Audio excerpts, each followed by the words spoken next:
Okay, are you ready now? This is the final video in the American Revolution series, and you probably know what we're going to discuss here. Obviously, the British Redcoats, the American Continental Army, George Washington, Lord Cornwallis, and the French fleet clashed in the Siege of Yorktown in 1781.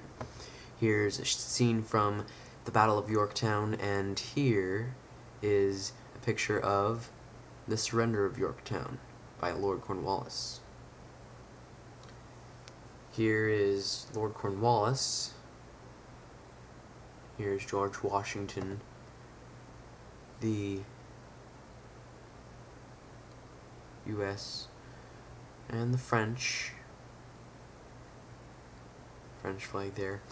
And as the English army came to lay their weapons down, the English army marching band, sort of band thing, you know, for lack of a better term, army marching band, played The World Turned Upside Down, because what you have just witnessed here in the American Revolution is a bunch of farmers, blacksmiths, printers, clerks, etc., defeating the most professional army, the largest professional army, the greatest professional army in the world.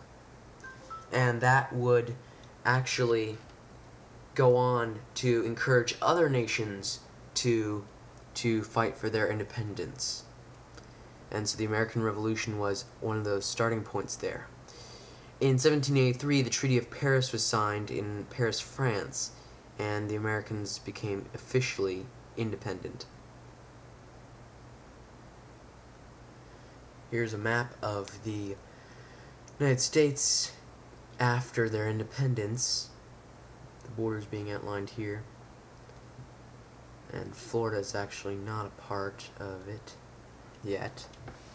So the 13 colonies have gained their independence against the greatest army in the world, and in 1789 the American Congress signs the U.S. Constitution and a new nation is born. Many times people think of France as an underlying factor in the new nation's history, but actually the first nation to officially recognize the United States as an officially independent nation was none other than the small and somewhat lowly, but definitely not, nation of the Netherlands. The Netherlands was actually the first to officially recognize the United States as an independent country.